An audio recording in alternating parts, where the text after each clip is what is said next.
The basic government and society in Europe, during the Middle Ages, was based around the feudal system. The feudal system was introduced to England, following the invasion and conquest of the country, by William I, the Conqueror.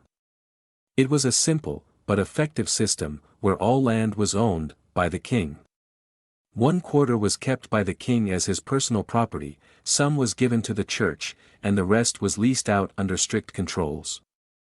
In this system small communities were formed, around the local lord, and the manor. Here we have a question. Who was lord? And what was manor? Well. Lords and ladies were members of the nobility, the highest ranking class in the medieval society. And the medieval manor was a large estate granted to a lord, by the king. Most of the lords and ladies lived on manors. Some lords had one manor, while others had several. Those who had more than one manor, usually, lived in one for a few months, and then traveled with their families to another. The manor was run by the local lord. He lived in a large house or castle, where people would gather for celebrations, or for protection, if they were attacked. A small village would form around the castle, which would include the local church. So, the manor system refers to a system of agricultural estates in the Middle Ages, owned by a lord, and run by serfs or peasants. The lords provided safety and protection from outside threats, and the serfs or peasants provided labor to run the manor. The lord owned the land, and everything in it.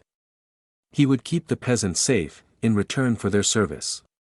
The lord, in return, would provide the king with soldiers or taxes. Feudalism incorporates a pyramid of social hierarchy.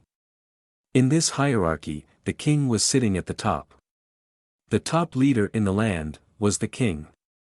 It was the king with whom lay the right to rule. He owned all the land in the country. Because it was a huge land, the king could not control all of the land by himself.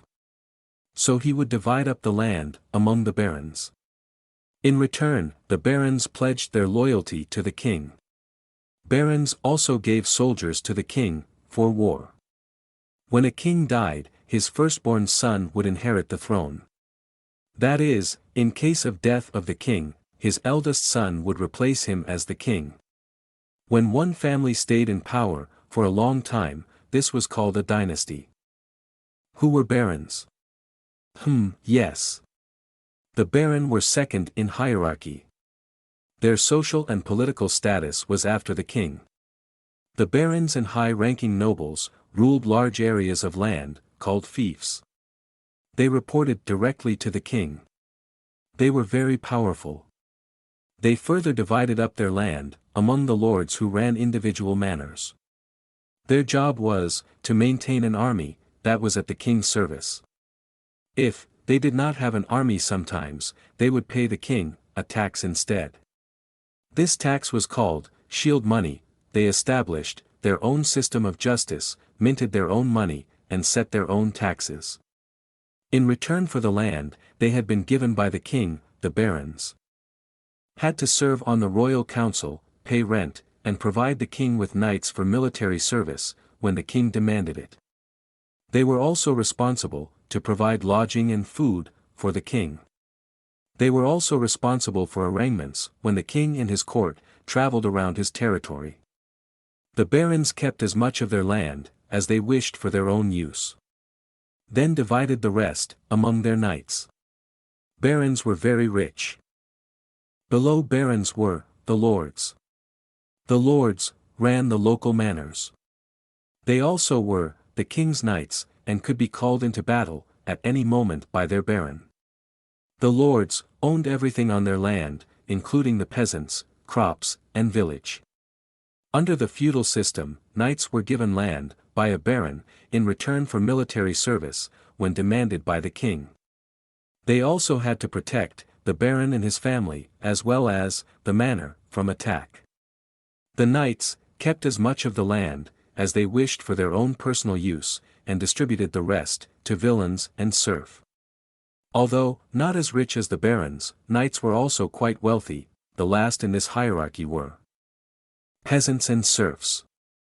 In Europe, three classes of peasants existed: slaves, villeins or serfs, and free tenant or peasants. Most of the people, living in the Middle Ages, were peasants. They had a hard, rough life. Some peasants were considered free and could own their own businesses, like carpenters, bakers, and blacksmiths. Others were more like slaves. They owned nothing, and were pledged to their local lord. They worked long days, and often barely had enough food to survive. Villeins, sometimes known as serfs, were given land by knights. They had to provide the knight with free labor, food, and service, whenever it was demanded. Villeins had no rights. They were not allowed to leave the manor, and had to ask their lord's permission before they could marry. Villeins were poor, while both a serf and villein farmed the land. A villein, technically, were free persons who could choose to leave if they wished. However, many villeins could not afford to do so due to their poverty, but unlike a serf, who was bound to the land, a villein had the ability to leave a tenant farm whenever he so wished.